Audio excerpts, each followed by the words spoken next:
लेकिन एक कातिल कत्ल करने के बाद लाश को बाकायदा सामान की तरह बैग में रखकर मुंबई से ट्रेन पकड़कर ओडिशा जाना चाहता था और फिर वहां ना मालूम उस लाश के साथ क्या करता, पर उसके दिमाग में यही था और वो निकल भी पड़ा था सफर के लिए। लेकिन फिर क्या हुआ ये भी आगे बताऊंगा। कोरोना ने बहुत सारी कहानियों को जन्म दिया और इस पूरी कहानी का ताना बाना भी कोरोना काल से ही शुरू होता है। वैसे इस कहानी की शुरुआत होती है 19 नवंबर 2023, 19 नवंबर 2023। मुंबई की कहानी है। कुर्ला चेंबूर इलाके के पास मेट्रो का कंस्ट्रक्शन चल रहा है। अब तो मुंबई में मेट्रो शुरू हो चुका है। तो वहीं पे कुछ मजदूर काम कर रहे थे। तभी उन्होंने देखा कि उस कंस्ट्रक्शन साइट के थोड़ी दूरी पर जो पुलिस की बैरिकेडिंग होती है, 2 बैरिकेड्स जमीन पर गिरे पड़े। उसे लगा कि किसी ने गिरा दिया होगा, कोई गाड़ी टकरा गई होगी। मजदूरों ने कहा इसको खड़ा कर देते हैं ताकि गाड़ी इधर ना आए। अब दोनों मजदूरों ने मिलकर उस बैरिकेड को खड़ा कर दिया। जैसे ही खड़ा किया तो उनकी आंखें खुली की खुली, उन्होंने देखा नीचे एक बहुत बड़ा बैग रखा हुआ है। अब उन्हें समझ में आया कि बैरिकेड को किसी ने धक्का नहीं मारा, बल्कि जानबूझकर इस बैग को रखकर उसके ऊपर बैरिकेड रख दिया ताकि किसी की नजर ना पड़े। अब दोनों ने बैग को खोला। जैसे ही बैग खोला, दोनों के कदम पीछे। बैग खोलते ही अंदर एक लाश, एक लड़की की ठुसी हुई। दोनों घबराए, भागे। बाकी मजदूर साथियों को बताया। उनमें से किसी ने पुलिस को फोन कर दिया। पुलिस मौके पर पहुंची। लाश बैग के अंदर। पुलिस ने चारों तरफ से कॉर्डन ऑफ किया। बैग से लाश को बाहर निकाला, तलाशी ली, लेकिन कोई ऐसा आईडी या कोई ऐसा प्रूफ कुछ नहीं जिससे पता चले कि ये कौन है। शक्ल सलामत थी, मतलब चेहरे को कुछ खराब करने की कोशिश नहीं की गई थी। तो पूरे बदन पे कुछ नहीं था, सिर्फ उस मरने वाली लड़की के गले में एक लॉकेट था और उस लॉकेट पर एक क्रॉस बना हुआ था। इस क्रॉस को देखकर ये पुलिस ने अंदाजा लगाया कि लड़की जो भी है ये क्रिश्चियन है। लाश को पोस्टमार्टम के लिए भेज दिया गया। अब दिक्कत ये थी कि इस मरने वाले की शिनाख्त की जाए। पुलिस ने उसकी तस्वीर खींची, आसपास के इलाकों में पोस्टर चिपकवा दिया, गुमशुदा के तौर पर कोई पता बताए। इसके बाद आला पुलिस अफसरों ने अपना दिमाग लगाया और उन्होंने कहा कि चूंकि इसके गले में एक लॉकेट में क्रॉस, तो उन्होंने उस पूरे एरिया में जितने भी चर्च थे उनको कांटेक्ट किया। उनको वो क्रॉस दिखाया, वो तस्वीर दिखाई और कहा कि शायद ये लड़की यहाँ आती हो, खासतौर पर संडे के प्रेयर में आती हो। इतना ही नहीं, उन्होंने आसपास के करीब 10, 15, 20 जो प्रीस्ट थे, फादर, उन सबको भी जाकर कांटेक्ट किया और कहा कि ऐसी एक लड़की की लाश मिली है, लगता है कि वो क्रिश्चियन है, तो उसके बारे में अगर आपको कोई सुराग मिले तो बताइए। तमाम फादर्स ने भी कहा कि ठीक है, हम सोशल मीडिया के जरिए आपकी जो भी मदद हो सकती करते हैं। अब उन्होंने वो लॉकेट और वो लड़की की तस्वीर दोनों अपने अपने ग्रुप में सोशल मीडिया पर, हर जितने भी प्रीस्ट थे चर्च के, उन्होंने डालना शुरू कर दिया। इंस्टा पे, फेसबुक पे, व्हाट्सएप ग्रुप पे। अब पुलिस इसके अलावा आसपास के तमाम इलाकों को खंगाल रही है कि इस मरने वाली लड़की की शिनाख्त हो जाए, लेकिन शिनाख्त हो नहीं रही है। इसी दौरान में इधर तमाम प्रीस्ट के मैसेज सर्कुलेट हो रहे हैं, रीसेंड भी हो रहा है। कुछ दिन बीत गया। इसके बाद अचानक एक जो फादर, एक चर्च के धारावी के रहने वाले, उन्होंने पुलिस को कांटेक्ट किया, मुंबई की क्राइम ब्रांच को, यूनिट 9 को, और कहा कि हमारे पास उड़ीसा के एक चर्च के एक फादर ने हमें फोन किया और ये जो मैसेज हमने एफबी पे डाला था, फेसबुक पे, वो उड़ीसा तक पहुंचा। चुके लोग एक दूसरे को सर्कुलेट करके कह रहे थे कि अगर कोई जानता है तो मदद करो। तो बहुत बार ये शेयर किया गया। तो उड़ीसा के एक फादर ने उस तस्वीर को देखी, उस लॉकेट को देखी, और उसके बाद उन्हें लगा कि वो इस लड़की को जानते हैं, शायद वो लड़की उनके चर्च में आया करती थी। उन्होंने फौरन वहां अपने लोकल उस फैमिली को बुलाया और वो तस्वीर दिखाई। फैमिली पहचान गई कि हमारी बेटी की तस्वीर है।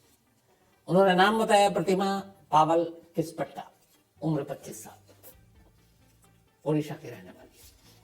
तो जब उन्होंने कंफर्म किया तो उस प्रीस्ट ने फौरन मुंबई के इस प्रीस्ट को, जिन्होंने ये सर्कुलेट किया था, उनको फोन किया और बताया कि ऐसी ऐसी बात है। उन्होंने फौरन क्राइम ब्रांच को कांटेक्ट किया, क्राइम ब्रांच को बताया।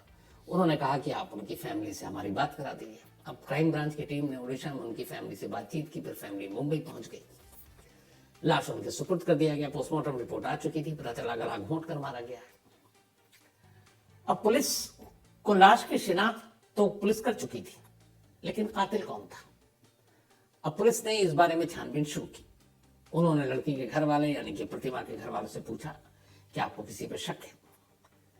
तब उन्होंने बताया कि उड़ीसा का ही उन्हीं के डिस्ट्रिक्ट का एक लड़का है जिसका नाम है अस्कर मनोज बाला। उम्र इसकी भी करीब 23-24 साल। ये उसी डिस्ट्रिक्ट का रहने वाला। मुंबई में उनकी बेटी यानी प्रतिमा के साथ ये रहा करता था और दोनों लिव इन में रहा करते थे। लेकिन दोनों के बीच अक्सर झगड़ा होता और प्रतिमा इस बारे में अपने घर वालों को भी बताती। कई उसने मैसेजेस भेजे, वो भी घर वालों के पास थे। तो पुलिस को लगा कि अच्छा, इस अस्कर मनोज को ढूंढना पड़ेगा। तो उन्होंने पूछा कि कोई नंबर वंबर। घर वालों ने नंबर दिया, लेकिन वो स्विच ऑफ मोबाइल। अब नंबर के अलावा प्रतिमा के घर वालों को पता नहीं मालूम था कि वो मुंबई में कहाँ रह रही है। अब बड़ी मुश्किल क्या करें कि उसका पता कहाँ ढूंढे, और पता ना मिले तो फिर इसको कहाँ ढूंढे, मनोज को। अब मनोज के कॉल डिटेल के जरिए सीडीआर से उसका लोकेशन भी निकाला, तो वो लोकेशन कई दिनों से मोबाइल बंद एक ही जगह दिखा रहा था और उस जगह पे बहुत बड़ा एरिया, कहाँ जाए, कहीं मिला नहीं, किसी ने बताया नहीं कि उन्होंने यहाँ देखा है। अब पुलिस का पूरा डाउट मनोज पर है, लेकिन मनोज का मोबाइल बंद है, पता कोई मिल नहीं रहा है। और शायद उसने जो सिम में लिया था, वो सिम से भी जो पता उसने लिया ही नहीं था, किसी और के पते पे लिया हो। तो कुल मिलाकर पुलिस अंधेरे में, कोई सुराग नहीं, कोई पता नहीं। अब इसी दौरान में पुलिस ने अपने लोकल नेटवर्क के थ्रू इस केस को सुलझाने का फैसला किया। अलग अलग मुखबिरों को तस्वीर दी गई और कहा गया कि पता करो ये लड़की कहाँ रहती थी और ये लड़का कहाँ रहता था। ढूंढते ढूंढते आखिरकार एक रोज एक मुखबिर ने क्राइम ब्रांच को बताया कि ये जो प्रतिमा है ये धारावी इलाके में रहती थी और वहीं देखी गई थी, लेकिन एग्जैक्ट किस घर में रहती है हमें नहीं पता। अब पुलिस की टीम धारावी के पूरे इतना बड़ा इलाका है उसको छान रही है, पैदल चलकर डोर टू डोर। काफी शॉपकीपर से, लोगों से तस्वीर दिखा दिखा कर पूछा गया। आखिरकार कामयाबी मिली। पता चला कि जो प्रतिमा है वो धारावी में एक घर में, जिस घर में रहा करती थी, उसका पता मिल गया। पुलिस वहां पहुंची। जब पहुंची तो फिर मायूसी, दरवाजे पे ताला लगा था। पड़ोसियों से पूछा गया कि भाई ये कहाँ है। तो उन्होंने कहा कि ये तो 19 तारीख से ही गायब है, मतलब 19 को गई थी, उसके बाद लौटी नहीं। और उसका जो दोस्त है मनोज, वो भी 19 को ही आया था, उसके बाद से नहीं आया, ताला लगाकर चला गया। अब पुलिस के हाथ फिर खाली, घर मिल गया लेकिन मनोज का कोई सुराग नहीं। और बात 19 नवंबर की थी, 19 नवंबर को ही लाश मिली थी। अब पुलिस क्या करे? पुलिस ने फिर अब मुखबिरों के जाल को बिछाया और कहा कि अब इस मनोज के बारे में पता करो, ये करता क्या था। पड़ोसियों से पूछा तो पड़ोसियों से बहुत ज्यादा जानकारी तो मिली नहीं कि मनोज करता क्या था। उन्होंने कहा वो बस यहाँ आता था, फिर रात को रहता था और फिर निकल जाया करता था। मुखबिर लगे रहे अब मनोज के बारे में जानकारी हासिल करने के लिए। करते करते आखिर उन्हें कामयाबी मिली। और कामयाबी मिली तो फिर पता चला कि वो मुंबई के सियोन इलाके में एक समोसा शॉप था, वहां काम किया करता था। अब मुखबिर को जब ये बात पता चली, मुखबिर के जरिए पुलिस की टीम फौरन उस समोसा शॉप पर पहुंची सियोन में। वहां जाकर उससे पूछा। शाम का वक्त था जब पुलिस पहुंची, तो पुलिस वालों ने कहा कि हाँ वो यही काम करता है। तो उन्होंने कहा बुलाइए। उसने कहा उसकी ड्यूटी सुबह से थी, 4 बजे वो यहां से निकल गया, अब वो सुबह ही आएगा। दुकानदार से पूछा गया उसका एड्रेस पता। उसने कहा ये साहब हमें नहीं मालूम, क्योंकि अभी वो नया नया यहाँ आया, कुछ ही दिन हुए। अब पुलिस को लगा कि सुबह तक इंतजार करना पड़ेगा, लेकिन क्या पता कहीं मनोज को ये बात पता चल जाए कि पुलिस शॉप तक आई है तो वो भाग जाएगा।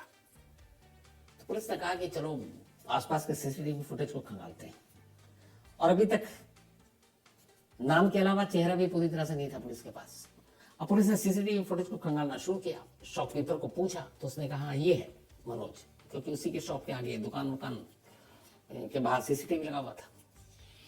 जब पुलिस ने कैमरा देखा तो एक चीज बड़ी अजीब लगी। उन्होंने देखा कि ये दुकान से जब जा रहा है तो थोड़ा आगे कुछ एक जगह थी, उसके बाद हाथ खाली थे, लेकिन थोड़ा आगे एक दूसरे कैमरे में जब वो पहुंचा तो उसके हाथ में एक बड़ा सा बैग था। ऐसा लग रहा था जैसे उसमें सामान है, ये कहीं सफर पर निकलने की तैयारी कर रहा है। पुलिस को लगा कि ये पक्का भागने वाला है, क्योंकि ये बैग के साथ है अब। और हो सकता है कि जो इतनी दिन से तलाश चल रही है धारावी में और इधर उधर, उसके कानों तक भी पहुंच गई होगी बात, क्योंकि वैसे भी वो लाश छोड़ कर आया था। अब पुलिस ने कहा ये पक्का जा रहा है और ये उड़ीसा जाएगा। फौरन मुंबई पुलिस ने अपने तमाम सोर्सेस को इकट्ठा किया और कहा कि मुंबई से बाहर जाने वाले जितने भी रास्ते हैं उन सब की निगरानी करो। क्योंकि वो आज ही निकलेगा, बैग उसके पास है, और खासतौर पर ओडिशा जाएगा तो यह है कि ट्रेन से जाएगा। अब उन्होंने सारे ट्रेन के भी पता कर लिया, टाइम टेबल कितने बजे किस स्टेशन से कौन सी ट्रेन ओडिशा जाती है। कुछ खास टीमों को अलग अलग जगहों पे सिर्फ सीसीटीवी कैमरे को मॉनिटर करने पर लगा दिया गया, स्टेशन पे स्पेशली। तभी एक पुलिस वाले का फोन आया अपने अफसर के पास। उसने कहा कि लोकमान्य तिलक टर्मिनस जो है, उस स्टेशन पर कुछ देर पहले उन्होंने मनोज को देखा, हाथ में वही बैग, सीसीटीवी कैमरे में कैद, और वो एक ट्रेन में सवार हो गया। वो जो ट्रेन थी गोडान एक्सप्रेस। अब पुलिस ने कहा कि चलो कामयाबी तो मिली, लेकिन जब उन्होंने गोडान एक्सप्रेस के बारे में जानकारी हासिल की तो पता चला गोडान एक्सप्रेस तो उड़ीसा जाती ही नहीं, ये तो यूपी जाती है, उत्तर प्रदेश। पुलिस को लगा ये क्या चक्कर है, लेकिन फिर भी उन्हें लगा कि शायद ये ट्रेन बदलेगा किसी अगले स्टेशन से, और वो ट्रेन पकड़ेगा जो उड़ीसा जाती है। और मुंबई से शायद ये डायरेक्ट उड़ीसा की ट्रेन नहीं पकड़ रहा है, कि उड़ीसा जाने वाली हर ट्रेन के ऊपर उसे शक होगा कि मुंबई पुलिस के लोग होंगे। पुलिस ने अपनी फिर जाल बिछाया। उसके बाद कहा कि आसपास के जो नजदीकी स्टेशन है वहां फैल जाओ। बाकी के रेलवे पुलिस और जो लोकल पुलिस थी उनकी भी मदद ली गई। तो अलग अलग जगहों पे, थाने, कल्याण, इन सब जगहों पर खासतौर पर नजर रखने के लिए कहा गया। कुछ देर के बाद एक फोन आया कि साहब ठाणे रेलवे स्टेशन पर मनोज उतरा है, और उतरने के बाद वो रेलवे स्टेशन से बाहर गया। अब पुलिस की मतलब सोच सही थी कि वो ट्रेन बदलेगा, पर ठाणे क्यों? अब पुलिस की टीम ने ठाणे रेलवे स्टेशन से पता किया कि ठाणे से क्या कोई उड़ीसा की ट्रेन जाती है, तो पता चला कि हाँ, रात को ट्रेन है जो उड़ीसा जाती है, और उस वक्त शाम का था वक्त, मतलब अगले 3-4 घंटे में वो उड़ीसा की ट्रेन ठाणे से जाने वाली थी। पुलिस को लग गया कि ये उसी ट्रेन से जाएगा। अब फौरन बाकी पुलिस की टीम को अलर्ट किया गया, स्टेशन भेजा गया। स्टेशन के आसपास अब उसकी तफ्तीश शुरू हो गई। थोड़ी देर के बाद स्टेशन के बाहर ही बैग लिए चाय पीता हुआ मनोज मिल गया। पुलिस ने उसे दबोचा और इसके बाद अपने साथ लेकर वापस मुंबई आई। जब मुंबई आई थोड़ी देर के बाद उसने अपना जुर्म कबूल कर लिया, लेकिन फिर उसने एक कहानी सुनाई। उसने बताया कि प्रतिमा को मारने का उसका कोई इरादा नहीं था। जैसे आमतौर पर झगड़ा होता है, उस रोज भी झगड़ा हुआ, इससे पहले भी ऐसे कई बार झगड़े हुए। बोला वो उससे बहुत प्यार करता था। बात 2020 की है, शायद मार्च अप्रैल का महीना था। देश में कोरोना आ गया, लॉकडाउन लग गया। इन लोगों को ही पता था, जहां ये काम करते थे दोनों, इन्होंने कहा कि अब यहाँ रहना मुश्किल है, पता नहीं लॉकडाउन में क्या होगा। दोनों ने फैसला, मतलब दोनों तब जानते नहीं थे, पर दोनों अलग अलग फैसला कर रहे हैं कि हमें वापस अपने घर लौट जाना चाहिए। जो भी होगा घर वालों के साथ ही रहेंगे, जीना हो मरना हो। तो उधर वो प्रमिला भी अपना ट्रेन में बैठ गई मुंबई से उड़ीसा जाने के लिए। 2020 में मार्च अप्रैल का महीना था। और इधर मनोज भी मुंबई में था। वो भी, अब उसने कहा कोरोना के हालात ठीक नहीं है, वो भी उड़ीसा के लिए ट्रेन में बैठ गया। इत्तेफाक से दोनों एक ही उड़ीसा के डिस्ट्रिक्ट के रहने वाले थे। अब ट्रेन में उस वक्त मारामारी थी, दोनों एक ही डब्बे में बैठ गए। दोनों की पहली मुलाकात उसी ट्रेन के डब्बे में हुई, फिर बातचीत हुई। अब लंबा सफर, तो बातचीत के दौरान पता चला कि भाई उड़ीसा के हैं, फिर धीरे धीरे पता चला एक ही डिस्ट्रिक्ट के हैं। तो जब आदमी को अपना मिलता है, जब एक ही पते का, एक ही, जैसे विदेश में अगर कोई इंडियन मिलता है तो बड़ा प्यार हम लोगों को मरता, चलो यार अपना कोई मिला। तो वैसे देश में जब आप ट्रैवल करते हैं और आपके शहर, आपके मोहल्ले, आपके गाँव का अगर कोई पता चलता है तो आप कुछ ज्यादा ही उसके करीब होते हैं। तो दोनों को भी जब पता चला कि ये तो एक ही डिस्ट्रिक्ट के हैं, तो फिर दोनों बातचीत करने लगे। दोनों लगभग हम उम्र भी थे। इसके बाद ठीक ठाक सफर कट गया, दोनों डिस्ट्रिक्ट पहुंच गए। इस सफर के दौरान दोनों ने नंबर एक्सचेंज कर लिया था। अब दोनों फोन पे बातें करने लगे। कोरोना काल लंबा हो रहा था, लॉकडाउन लंबा खिंच गया, 2 साल तक गांव में रहे। इस दौरान फोन पे बातचीत होती रही, और इस बातचीत के दौरान दोनों को एक दूसरे से प्यार हो गया। जब जिंदगी पटरी पर वापस लौटी, लॉकडाउन खत्म, कोरोना खत्म, फिर दोनों ने अपनी जिंदगी गुजारने के लिए, नौकरी करने के लिए वापस मुंबई जाने का फैसला किया। और दोनों एक ही ट्रेन से फिर उड़ीसा से मुंबई पहुंचे। वहां जाकर अब चूंकि दोनों में प्यार हो गया था, उन्होंने कहा क्या अलग अलग रहना। उन्होंने एक धारावी में कमरा किराए पर लिया। अब दोनों लिव इन में रहने लगे। दोनों अपना काम करते, साथ रहते। कुछ महीने तो अच्छे भी थे, फिर बाद में दोनों में झगड़ा होने लगा। 19 नवंबर को ये दोनों घर पर थे। अचानक मनोज ने जब घर के अंदर दाखिल हुआ तो उसने देखा कि प्रमिला किसी से फोन पर बात कर रही है। कई बार फोन के जब ऑडियो तेज होते हैं तो सामने फोन पे जो है दूसरी तरफ उसकी भी आवाज आपके कानों तक आती है। तो उसने देखा कि सामने से आवाज किसी लड़के की है या मर्द की है, मेल वॉइस। और जिस तरीके से प्रमिला बात कर रही थी उसे डाउट हो गया कि ये दोनों एक दूसरे का, इनके बीच में कुछ अफेयर है। इसके बाद वो भड़क गया, फिर दोनों में झगड़ा हुआ। झगड़े के दौरान उसे गुस्सा आया और उसने मछली पकड़ने वाला नेट जो होता है, जाल रखा हुआ था, उसने उठाया और प्रमिला के गले में डाला और तब तक उस फंदे को कसता रहा जब तक कि प्रमिला की मौत नहीं हो गई। जब प्रमिला की मौत हो गई तब मनोज को लगा कि उसने क्या कर दिया। फिर वो डरा, फिर लगा ये मुंबई है, पता नहीं यहाँ क्या होगा।